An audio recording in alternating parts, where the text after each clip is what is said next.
সকল দল, সকল ব্যক্তি এবং প্রতিষ্ঠানকে অবশ্যই তাদের রাজনৈতিক কৃষ্টি, কালচার, আচরণ পরিবর্তন করতে হবে। সংস্কার বাস্তবায়ন করে তার ভিত্তিতে আগামী নির্বাচন অবশ্যই ফেব্রুয়ারি মাসের মধ্যে সম্পন্ন করতে হবে। মব সৃষ্টি করে ন্যায়ের বিরুদ্ধে অন্যায়কে প্রতিষ্ঠিত করার নীতিতে জামাত বিশ্বাস করে না, আমরা কেউ বিশ্বাস করি না। আমরা চাই যেটা যুক্তিসঙ্গত সেটা প্রতিষ্ঠিত হোক। রাজনৈতিক মতবিরোধের কারণে সেটা একটা সংঘাতে রূপান্তরিত হোক, এটা আমাদের রাজনৈতিক কালচারে যেন পরিণত না হয় আমরা কামনা করি। কিন্তু বিগত 54 বছরে এটাই হয়েছে। এটার হাত থেকে আমাদের বের হয়ে আসতে হবে। আমরা যদি রাজনৈতিক সকল দল নিজেরা এর থেকে বের হয়ে আসতে না পারি, একজন আরেকজনকে সহ্য করতে না পারি, উস্কানি থেকে বিরত না থাকি, আক্রমণাত্মক ভাষা প্রয়োগ থেকে বিরত না থাকি, তাহলে রাজনীতির এই সংস্কৃতি পরিবর্তন হবে না। এই জন্য সকল দল, সকল ব্যক্তি এবং প্রতিষ্ঠানকে অবশ্যই তাদের রাজনৈতিক কৃষ্টি, কালচার, আচরণ পরিবর্তন করতে হবে। গণতান্ত্রিক প্রক্রিয়ায় নিয়মতান্ত্রিক পদ্ধতিতে এবং শান্তিপূর্ণভাবে যে সমস্ত দাবি উত্থাপিত হয় আমরা সেটাকে সমর্থন দিই। কোনো অযৌক্তিক দাবিকে আমরা সমর্থন দিই না। এটা হলো আমাদের দলীয় স্ট্যান্ড এবং আমাদের সকলেরই এটা স্ট্যান্ড হওয়া উচিত। প্রথম বক্তব্য হলো যে 2025 সালে, এটা 16 এপ্রিল, জামাত ইসলামের আমির ডাক্তার শফিকুর রহমান সাহেব তিনি সর্বপ্রথম বক্তব্য দিয়ে বলেছেন যে রোজার আগে অর্থাৎ ঈদের আগে নির্বাচন হতে হবে। কারণ প্রধান উপদেষ্টা বলছিলেন জুনের মধ্যে ইলেকশন। জুন মানে কি? জুন মানে মার্চ মাসে রোজা শেষ হবে, এরপরে ঈদুল আজহা, এরপরে বর্ষা।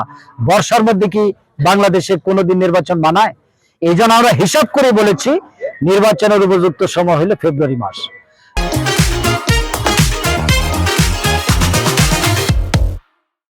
এখন প্রধান উপদেষ্টা সেটা আনুষ্ঠানিকভাবে ঘোষণা করেছেন। নির্বাচনের রুটম্যাপ গতকালকে ঘোষণা করা হয়েছে এবং ফেব্রুয়ারির প্রথমার্ধে নির্বাচনের কথা বলেছে। আমরা এটাকে স্বাগত জানাই এবং আমরা বিশ্বাস করি নির্বাচন ঠিক মতো হবে এবং হতে হবে গণতন্ত্রের ধারা অব্যাহত রাখার জন্য। তার আগে কয়েকটি কাজ অবশ্যই করতে হবে। লেভেল প্লেইং ফিল্ড করতে হবে। মানুষের ভিতরে ভয় সৃষ্টি করার যে কাজ, এটা বন্ধ করতে হবে। হুমকি দেওয়ার কাজ বন্ধ করতে হবে।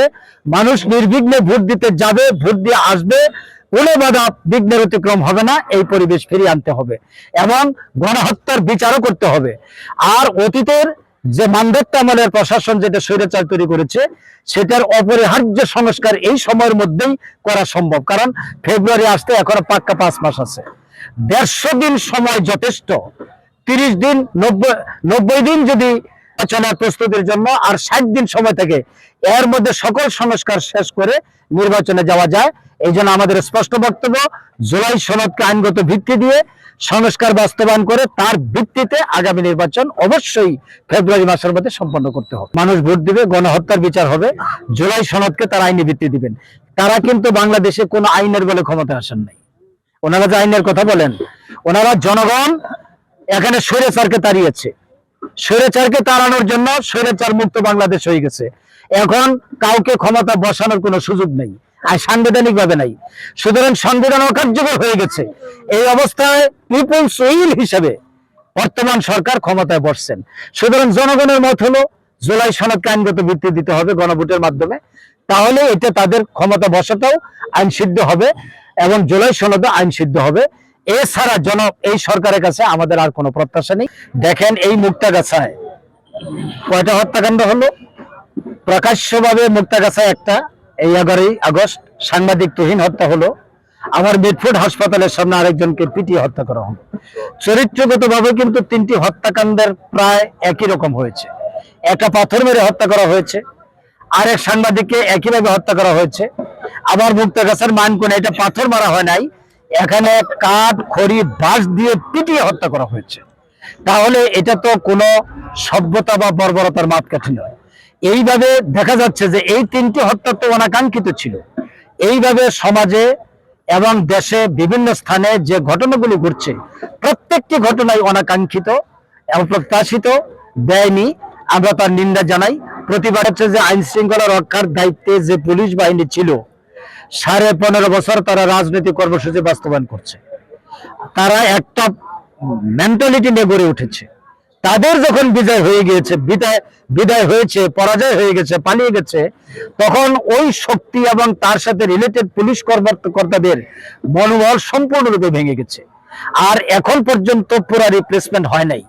সুতরাং আমি বলবো যে পুলিশ প্রশাসন, পুলিশ বাহিনীর মনোবল এখনো ফিরে না আসার কারণেই আইন শৃঙ্খলা যে মানে উন্নতি হওয়ার কথা সেই মানে এখনো উন্নতি লাভ করে নাই। এটা আমাদের সকলের জন্যই একটা চিন্তার বিষয়। আমরা আশা করব যে আগামী নির্বাচনের আগেই আইন শৃঙ্খলা রক্ষাকারী বাহিনী তাদের মনোবল ফিরিয়ে আনবেন এবং পেশাদারিত্বের পরিচয় দিয়ে তারা ভূমিকা রাখবেন। ব্যারিস্টার রুমিন ফারহানার একটা পোস্ট এনসিপি নেতা হাসনাত আব্দুল্লাহকে উনি উদ্দেশ্য করে একটা ফেসবুক বার্তা দেয়।